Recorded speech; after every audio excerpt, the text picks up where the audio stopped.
Goodness can be a weapon, but most people don't realize they're cutting themselves with it.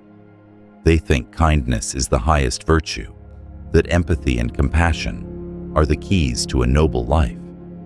But what if everything you've been told about goodness is a lie? What if your kindness is the very thing holding you back, weakening you, poisoning your potential? The truth is, goodness without wisdom is a trap. When you give endlessly, you bleed yourself dry. When you bend over backwards to please everyone, you betray your own integrity.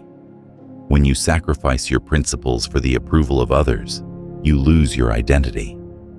The dark side of goodness is not often spoken about, but it is real, and it is powerful. And if you are not aware of it, it will destroy you. The Stoics understood that virtue is not just about being kind or compassionate. It is about strength, resilience, and mastery over one's own mind. Marcus Aurelius warned, "Waste no more time arguing about what a good man should be. Be one." To the Stoics, goodness was not about seeking approval or offering blind generosity. It was about living according to principles, guided by reason and integrity, not emotional weakness. But most people today misunderstand this.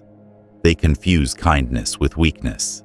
They believe that to be good is to be endlessly accommodating, to never say no, to always put others first, even when it destroys their own well-being.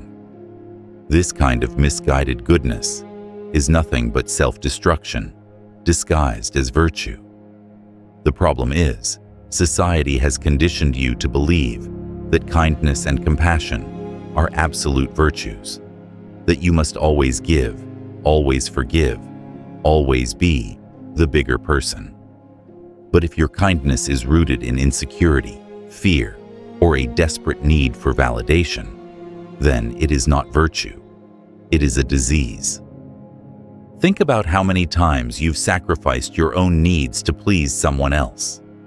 How often you've allowed yourself to be used, manipulated, or taken for granted because you were too afraid to set boundaries. How many times you've confused pity for compassion, enabling others to remain weak instead of empowering them to grow. The Stoics taught that true virtue requires balance. Compassion is powerful, but only when tempered by wisdom. Kindness is noble, but only when it does not compromise your own principles. The moment you allow your goodness to be exploited, it ceases to be virtue and becomes a weakness.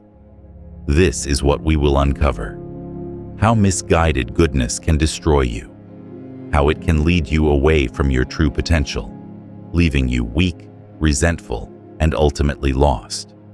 And most importantly, how Stoicism provides the antidote. If you want to learn how to turn your kindness into strength, how to wield your goodness like a weapon instead of letting it destroy you, like, share, and subscribe to Victory Stoic. Comment below with your war cry, strength in virtue, or share your own story of overcoming the dark side of goodness. This is where you will learn to transform your kindness into true power. Let's begin. Number 1. Excessive empathy. The burden of emotions that aren't yours. Empathy is a virtue, they say, to feel deeply, to understand another's pain, to offer comfort. These are traits society praises endlessly. But there's a dark side to empathy, one that can devour you from the inside if you are not careful. The Stoics warned against letting emotions, even noble ones, overrun reason. Empathy, when taken to excess, can become a chain that binds you to suffering that isn't even yours.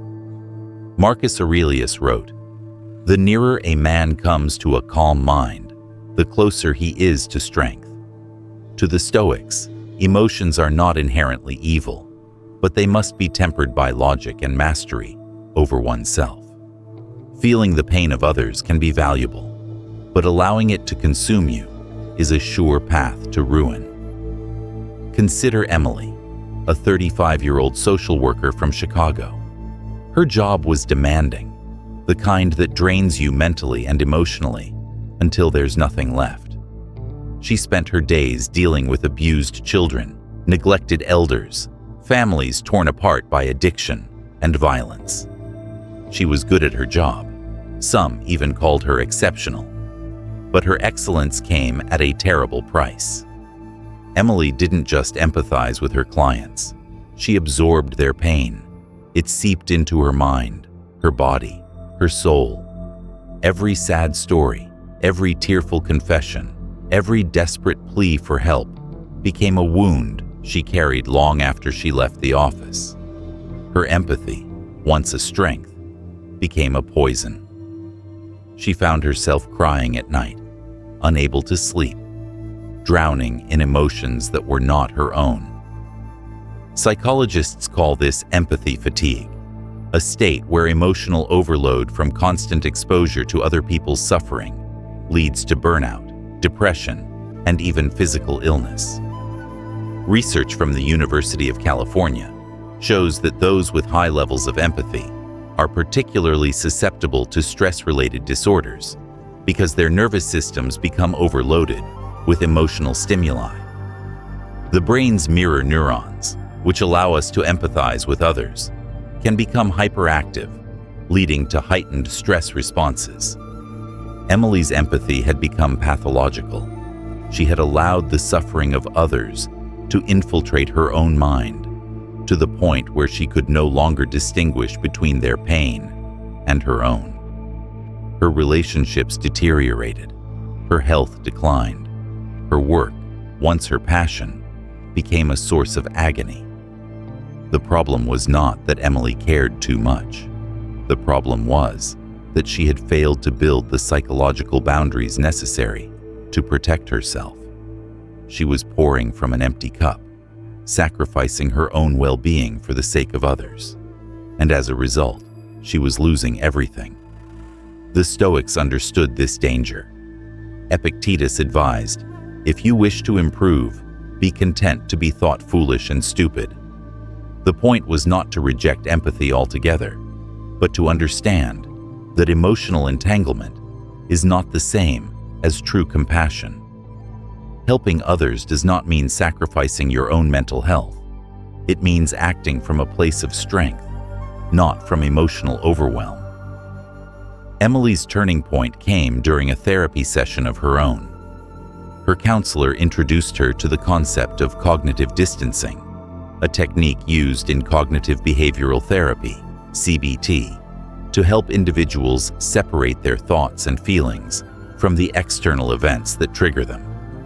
It's a method deeply aligned with Stoic principles, distinguishing between what is within your control and what is not. Through cognitive distancing, Emily learned to recognize when she was internalizing other people's emotions. Instead of allowing herself to be consumed by their suffering, she acknowledged the feelings without letting them dominate her mind.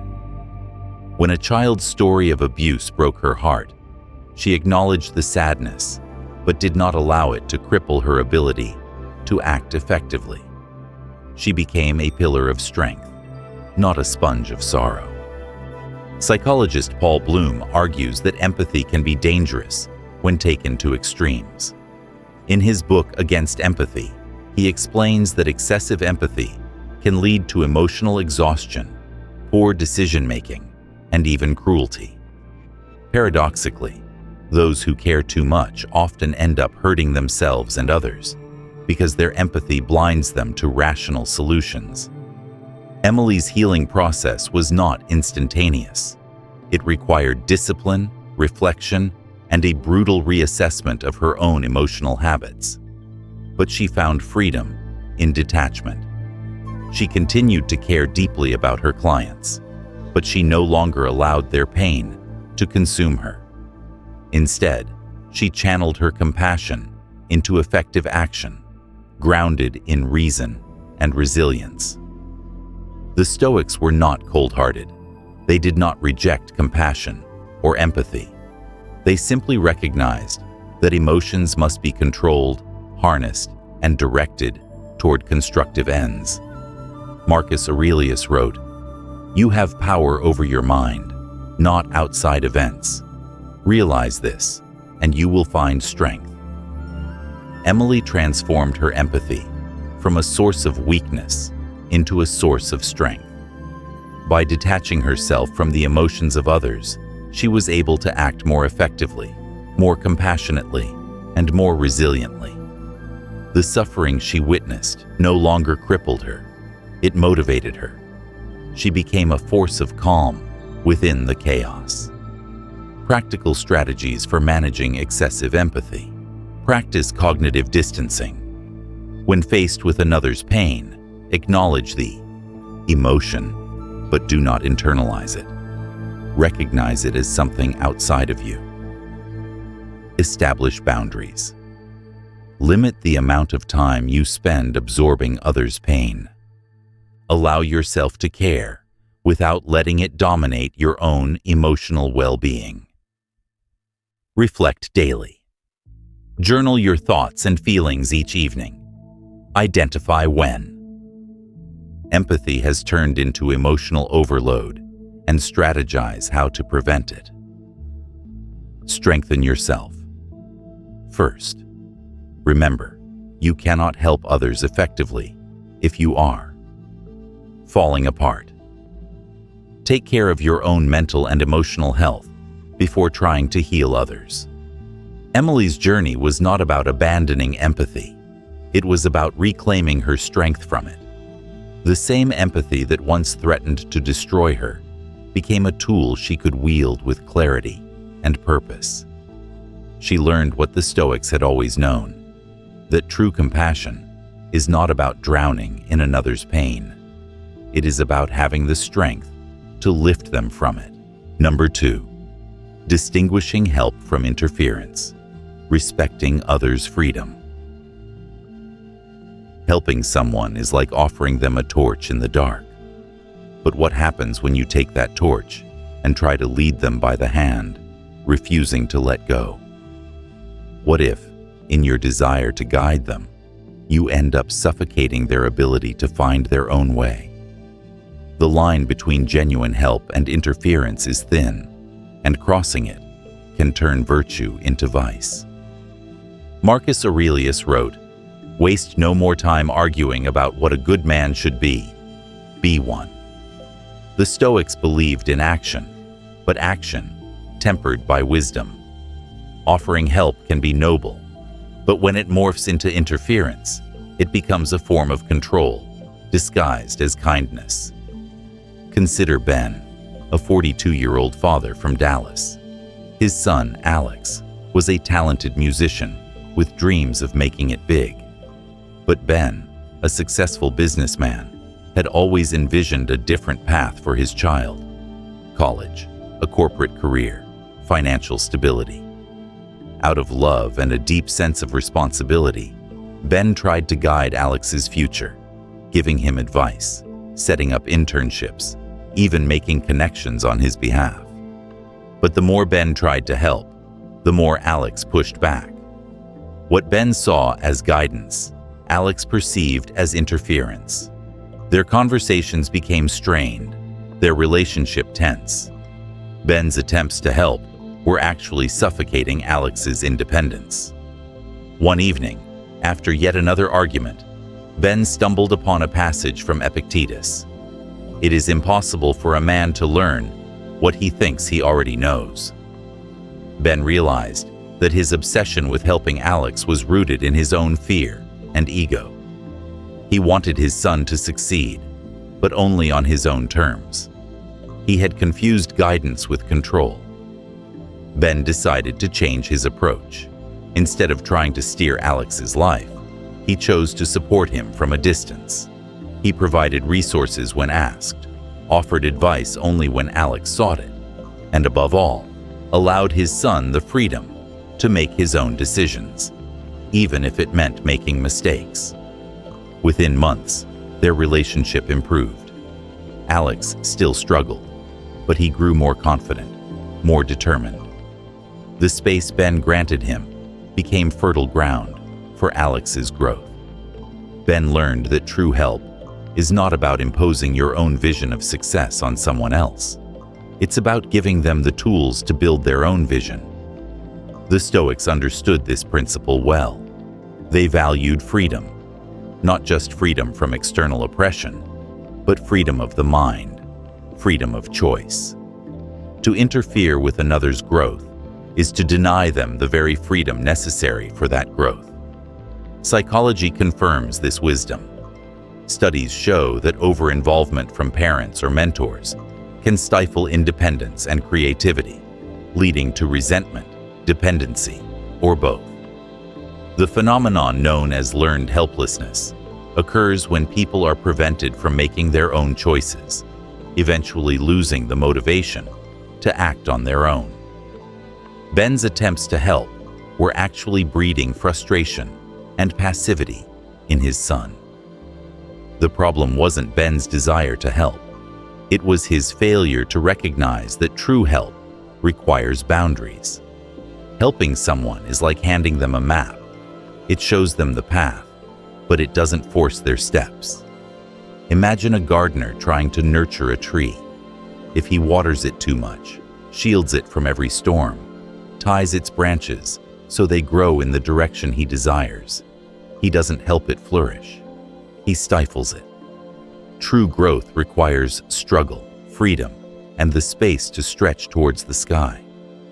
Ben's transformation didn't happen overnight, but his relationship with Alex flourished as he embraced this new approach. Instead of trying to control the outcome, he focused on providing resources, encouragement, and support. Alex, in turn, grew more resilient, more confident, and ultimately more successful. Practical strategies for distinguishing: help from interference. Set boundaries. Before offering help, ask yourself if your actions are truly beneficial, or if they are simply an attempt to control the situation. Allow freedom to fail. Understand that failure is part of growth, giving someone. The freedom to make mistakes is often the most powerful form of help. Offer guidance, not control. Provide resources and advice when asked, but resist the urge to dictate their choices. Reflect regularly. After offering help, reflect on whether your actions have empowered the other person or merely imposed your own will. Marcus Aurelius's wisdom applies here. Receive without pride, let go without attachment. True help is selfless. It does not cling to outcomes. It does not demand obedience. It offers support without imposing control. Helping others is noble, but only when it respects their freedom to choose their own path. And in granting that freedom, you grant them the power to become stronger, wiser, and truly independent. Number 3, abandoning principles for approval. The futility of sacrifice. The desire to be loved, respected, admired. It's a hunger that consumes countless people. And in the pursuit of acceptance, many are willing to sacrifice what matters most: their own principles. The Stoics warned against this long before modern psychology labeled it as people-pleasing or external validation. To abandon your principles for the sake of approval is to trade gold for dust. It is a slow death of the soul, one compromise at a time. Epictetus said, "If you want to improve, be content to be thought foolish and stupid." The wisdom here is brutal, but pure. Those who fear rejection, who seek validation at all costs, will never grow. They will only become prisoners of the opinions of others. True strength lies in standing firm, even when the crowd turns against you. Consider Ryan, a 39-year-old marketing executive from Los Angeles.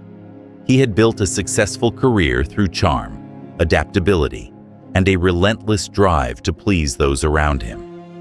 His colleagues loved him for his willingness to agree. His bosses admired his eagerness to satisfy. and his friends praised his never-ending support. But underneath all the praise, Ryan was losing himself. He had spent so long bending to meet the expectations of others that he no longer knew what he truly believed in. Every decision he made was filtered through the question, "What will they think of me?" He became a chameleon, constantly changing his values to fit the desires of those around him. And the more he compromised, the more he felt hollow. It reached a breaking point during a high-stakes project at work. Ryan's team was tasked with developing a new marketing strategy for a major client. His own research led him to propose a bold, unconventional approach, one he believed would produce remarkable results. But his boss, a conservative and risk-averse man, dismissed the idea immediately. Ryan could have stood his ground, could have argued passionately for his strategy, but instead, he caved. He presented a watered-down version of his idea, something bland and unoriginal, designed to please rather than to excel. The project was a failure, not because Ryan's original plan was flawed, but because he lacked the courage to defend it. The disappointment stung, but what hurt more was his own betrayal. He had sacrificed his principles for the fleeting comfort of approval. And in doing so, he had compromised not only the project, but himself. Psychologists describe this tendency as approval addiction, a deep-seated need for external validation that drives people to abandon their own beliefs, values, and desires in favor of acceptance. It is rooted in insecurity, the belief that one's worth is determined by the approval of others. And like any addiction, it grows stronger the more it is fed. Ryan's situation was not unique. The fear of rejection, the craving for validation, these are universal struggles. But what distinguishes the weak from the strong is the willingness to endure disapproval for the sake of integrity. The Stoics understood that true strength is built on a foundation of unwavering principles. Without them, you are nothing but a leaf blown by the wind, carried wherever others choose to take you. Marcus Aurelius wrote, "It never ceases to amaze me. We all love ourselves more than other people, but care more about their opinion than our own." The irony is bitter. People sacrifice their own beliefs to gain approval from others who are too absorbed in their own struggles to truly care. Ryan's transformation began not with success, but with failure. His project's collapse forced him to confront the truth. He had been living for others, not for himself. He decided that from that point on, he would hold fast to his principles, regardless of the consequences. He began to assert himself more at work, offering ideas that were bold, creative, and true to his vision. Not everyone appreciated his new approach. Some colleagues viewed him as arrogant, others as stubborn. But Ryan no longer cared. He was no longer seeking their approval. He was seeking his own. And with that shift in mindset, something remarkable happened. His work improved, his confidence grew, and ironically, he earned more respect from his colleagues and superiors, not because he tried to please them, but because he stood by his beliefs. The Stoic conqueror does not fear rejection. He welcomes it. He understands that if his principles are strong and his actions aligned with them, the approval of others is irrelevant. What matters is the integrity of his own mind. Approval is a mirage.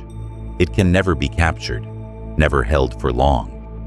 To chase it is to lose yourself, to sacrifice your own values for the shallow satisfaction of external praise. True virtue lies in living according to your own principles, regardless of who approves or disapproves. Ryan's journey was not about arrogance or stubbornness. It was about reclaiming his own authenticity. And in doing so, He found a strength that no amount of approval could ever provide. Marcus Aurelius's wisdom remains as relevant today as it was 2,000 years ago. Just that you do the right thing. The rest doesn't matter. Approval may bring comfort, but only integrity brings peace. Those who abandon their principles for approval will always be slaves to the opinions of others.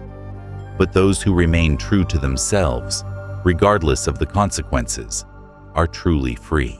Number 4. Losing yourself in serving others. The erosion of identity. There's a fine line between selflessness and self-destruction. The desire to help others, to serve, to be useful. These are virtues most people admire. But what happens when your entire identity becomes wrapped around serving others?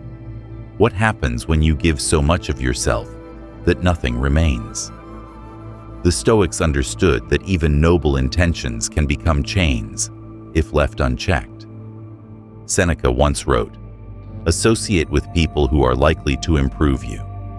What he meant was not just choosing wise mentors or virtuous friends. He meant surrounding yourself with relationships that strengthen you, not drain you. Relationships built on mutual respect, not dependency. The true tragedy of losing yourself in serving others is that, in the end, you fail to help both them and yourself. Consider Daniel, a 38-year-old nurse from Boston. He had chosen his profession out of a genuine desire to heal and support others. For years, he thrived under the pressure, dedicating his energy to patients who needed him most. Double shifts, sleepless nights, endless compassion. Daniel wore his selflessness like armor, but the armor began to crack. Gradually, Daniel found himself saying yes to every request, covering extra shifts when his colleagues couldn't, taking on tasks that were beyond his capacity. His personal life dissolved into the background. His friendships faded. His hobbies disappeared. His identity became nothing more than a function of his work. His superiors praised him for his dedication. His colleagues admired his willingness to always help. But inside, Daniel was falling apart. He had poured so much of himself into serving others that he had become nothing more than a hollow shell. Psychologists describe this phenomenon as self-sacrificial burnout, a condition where the relentless pursuit of serving others leads to the destruction of one's own sense of identity.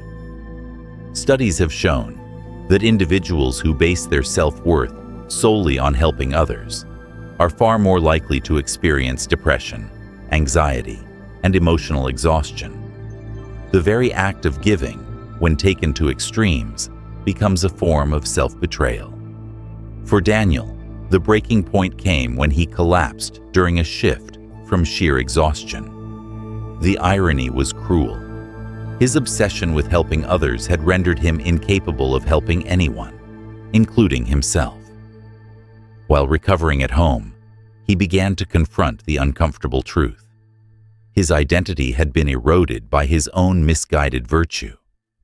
The Stoics believed that to truly help others, you must first maintain control over yourself. Marcus Aurelius wrote, "The soul becomes dyed with the color of its thoughts. If your thoughts are only of others, if your actions are only for their benefit, you lose the very essence of who you are." Daniel realized that his problem was not kindness, nor dedication, nor even compassion. His problem was the lack of boundaries. He had allowed his desire to serve to overwhelm his own needs, his own desires, his own existence. And in doing so, he had lost himself. He made a decision to reclaim his identity.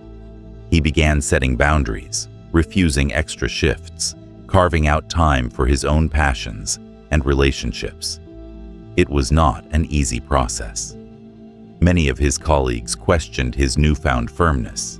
Some even accused him of becoming selfish. But Daniel understood that his worth was not determined by his ability to serve others at the expense of himself. Through this journey, Daniel discovered that true service is not about losing yourself. It's about strengthening yourself so you can offer something of real value. The Stoics knew this well. They did not advocate selfishness, but rather the cultivation of inner strength and resilience. Helping others is noble, but only when it comes from a place of wholeness, not emptiness. To lose yourself in service is not virtue, it is surrender. The surrender of your own identity, your own desires, your own life. And what good is your help if it destroys you in the process? Practical strategies for preserving your identity. Set clear boundaries. Understand that saying no is not a rejection of kindness. It is a preservation of your own strength. Reflect regularly. Keep a journal where you assess your own well-being. Separate from your responsibilities to others. Maintain your own passions. Pursue hobbies, interests, and relationships that exist outside your role of service. Practice mindfulness. Be aware of when you are giving too much. Catch yourself before burnout consumes you. Daniel's story is not unique. It is the story of countless people who have lost themselves in their desire to be of use. But the Stoics understood that virtue must be rooted in strength, not sacrifice. Marcus Aurelius's wisdom applies here. To love only what happens, what was destined. No greater harmony. It is a reminder to accept your own needs, your own desires, your own self, without guilt or shame. If you allow your identity to be defined solely by your service to others, you will lose yourself. But if you build your own strength, your own resilience, then your service will be worth infinitely more, because it will come from a place of true power, not from the ashes of your own broken identity. Number 5. The burden of social expectations. Sacrificing yourself for society's approval. Society loves its roles and labels. It creates expectations, assigns them to you, and demands that you live according to them. For women, it's the virtue of endless forgiveness, of sacrificing their own dignity for the sake of harmony. For men, it's the illusion of strength through tolerance, enduring toxic relationships because showing pain is seen as weakness. These roles are not virtues, they are prisons, and those who obey them often end up sacrificing their own well-being for the approval of a society that cares nothing for their suffering. The Stoics warned against allowing external influences to dictate your inner world. Marcus Aurelius wrote, "It never ceases to amaze me. We all love ourselves more than other people, but care more about their opinion than our own." It is a bitter irony. Society has trained you to value its judgment above your own principles, to believe that goodness is defined by conformity. Consider Sarah, a 37-year-old woman from New York who built her life around the ideal of forgiveness. From childhood, she was taught that being a good woman meant sacrificing, forgiving, being endlessly patient. When she married Paul, a charismatic businessman with a talent for excuses, she believed her willingness to forgive his repeated affairs was a testament to her strength, her virtue. Every time he betrayed her, he would return with apologies and promises of change. And every time, she would forgive. Because that's what she believed a loving wife was supposed to do.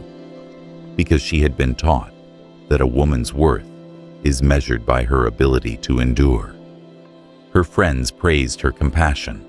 Her family called her forgiving nature a virtue. But deep down, Sarah knew something was wrong. Each act of forgiveness eroded her self-respect. Each sacrifice made her feel smaller, weaker, more hollow. but the chains of expectation were heavy, and breaking them felt impossible. Psychologists call this cultural conditioning, the process by which societal norms and expectations are so deeply ingrained that they feel natural, inevitable. Research shows that women are often pressured to be nurturing and forgiving, even at the expense of their own well-being. Studies have found that women who consistently sacrifice their own needs for the sake of relationships are more prone to depression, anxiety, and low self-esteem. But Sarah's situation is not unique. There's a parallel prison built for men, one that glorifies endurance and shames vulnerability. Take Alex, a 34-year-old man from Chicago, who found himself trapped in a relationship with Emma, a woman whose narcissistic tendencies were both subtle and brutal.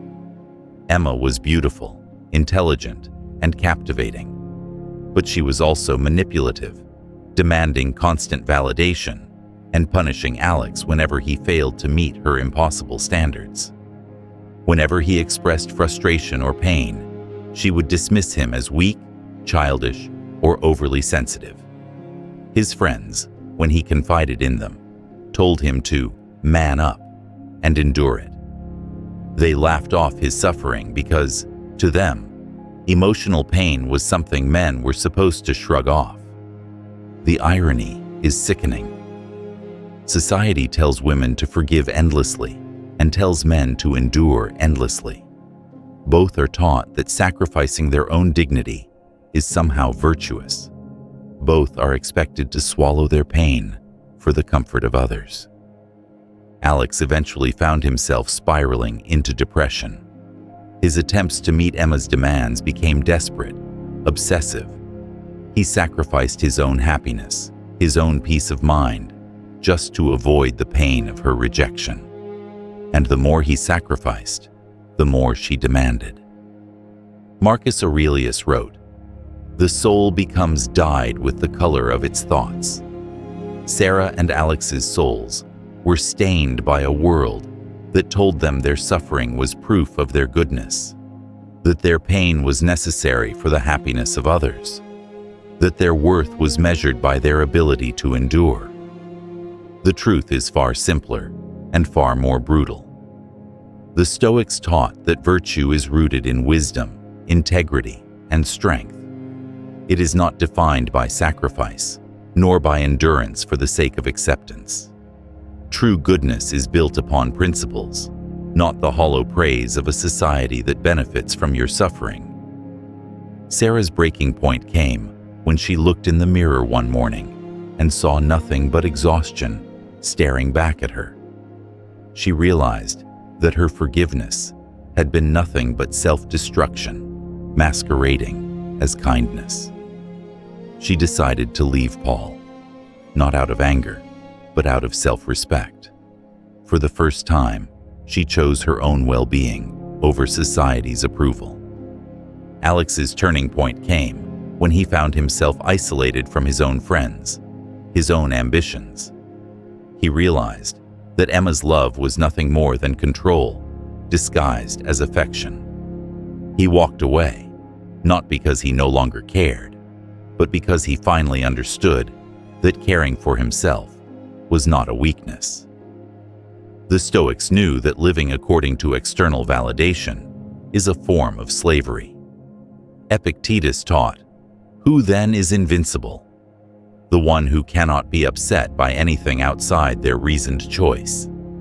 Sarah and Alex reclaimed their power by making a choice based on their own principles, not the expectations of others. They learned that the greatest act of courage is not endurance, but liberation. To walk away from a society that tells you to endure the unacceptable. To refuse to betray yourself for the approval of those who do not care. There is no virtue in sacrifice when it costs you your own soul. There is no strength in endurance when it leads only to suffering. True power lies in choosing your own path, regardless of who disapproves. And once you embrace that truth, nothing can hold you down. Number 6. The poison of conditional kindness. Expecting reward for your sacrifice. There is a type of kindness that looks pure on the surface, but is deeply tainted underneath. It's the kindness given with invisible strings attached, the generosity wrapped in expectations of gratitude, recognition, or obedience. The Stoics understood that true virtue is not transactional, but for many, kindness becomes a currency, an unspoken contract where they expect something in return, whether it's loyalty, admiration, or simple acknowledgement. Seneca wrote, "He who receives a benefit with gratitude repays the first installment on his debt." The wisdom is clear. Gratitude is valuable, but it is not owed. Genuine kindness expects nothing in return. To give with the expectation of reward is not kindness. It is manipulation. Consider Rebecca, a 40-year-old woman from Seattle who prided herself on her generosity. She helped her friends financially, offered emotional support during their darkest days, and sacrificed her own comfort to make their lives easier. But beneath her kindness lay a quiet resentment. Whenever her friends failed to acknowledge her efforts, or when they didn't reciprocate her generosity, Rebecca felt betrayed. She would remind them of all the things she had done, listing her sacrifices like a warrior, counting scars. "I only wanted to help you," she would say, her voice dripping with hurt and accusation. "I gave so much, and this is how you repay me?" Her relationships began to crumble. Her friends grew distant, not because they lacked gratitude, but because her kindness had become suffocating. Every act of generosity felt like a debt they were expected to repay.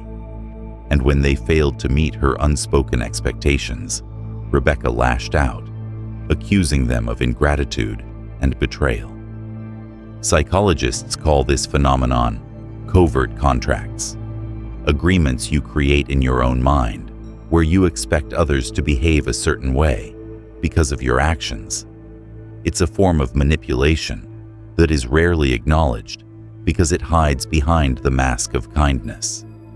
But the problem is simple. When your kindness is rooted in expectation, it is no longer kindness. It is a transaction. Rebecca's frustration wasn't caused by her friend's lack of gratitude. It was caused by her own inability to give freely. She had trained herself to believe that kindness should be rewarded, that her efforts deserved recognition.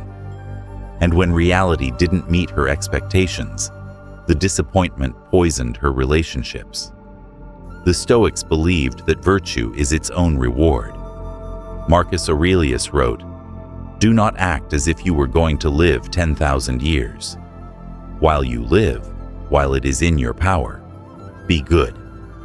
The purpose of kindness, according to the Stoics, is not to receive gratitude, but to live according to your own principles. Rebecca's mindset was built on a flawed foundation. She had allowed her kindness to be dictated by others' responses. She gave, not because it was right, but because she hoped to earn something in return: admiration, loyalty, gratitude. And when she didn't receive it, her kindness turned to bitterness. But the fault was not in her generosity. It was in her expectation. The Stoics taught that the only thing within your control is your own actions. You cannot control how others respond to your kindness. To expect anything in return is to set yourself up for disappointment. Rebecca's transformation began when she stumbled upon a simple but profound quote from Epictetus. "Don't explain your philosophy, embody it." She realized that her kindness had been nothing more than a strategy to earn approval. It was a performance, not a principle. Determined to change, Rebecca began practicing kindness without expectation. She helped her friends because it aligned with her values, not because she wanted their approval. She offered support without reminding them of her sacrifices. And when her efforts went unrecognized, she allowed herself to feel content rather than betrayed. The irony is that, as she let go of her expectations, her relationships improved. Her friends felt more at ease around her, their appreciation growing naturally rather than out of obligation. And Rebecca herself found a sense of peace she had never known. Expecting gratitude is like planting seeds in concrete and demanding them to grow. Kindness, to be genuine, must be given freely, without strings, without unspoken contracts. The Stoics understood that virtue is not measured by the response of others, but by your own adherence to your principles. Practical strategies for practicing genuine kindness. Release expectations. Before offering help, remind yourself that true kindness expects nothing in return. Reflect on your motives. Ask yourself if your actions are genuinely selfless, or if you are secretly seeking recognition. Cultivate inner gratitude. Recognize that your own virtue is the reward. Acting according to your principles is a victory in itself. Rebecca's journey was not about abandoning kindness. It was about freeing herself from the prison of expectation. She learned that real kindness is rooted in strength, not desperation. It is an act of integrity, not a plea for approval.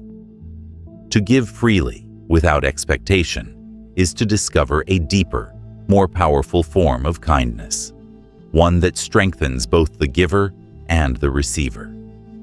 As the Stoics taught, the truest virtue is one that requires nothing but itself. Conclusion.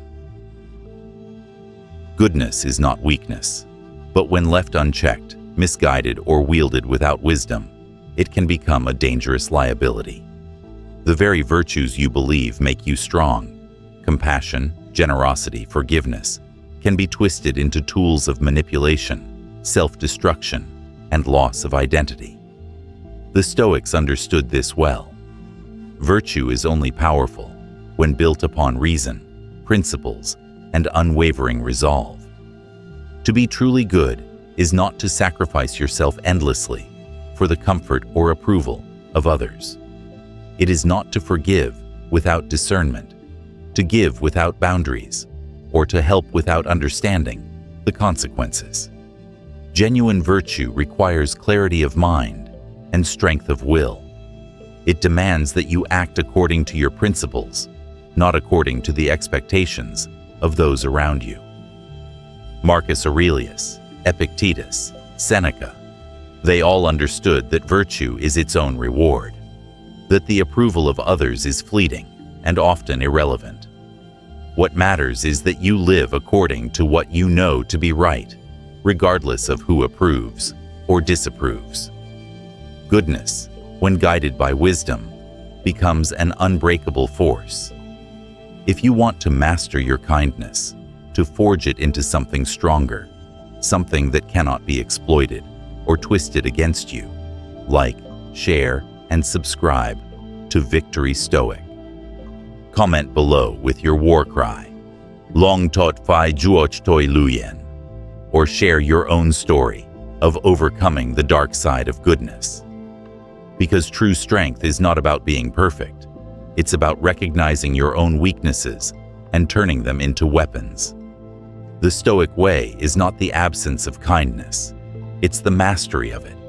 And once you achieve that, nothing can break you.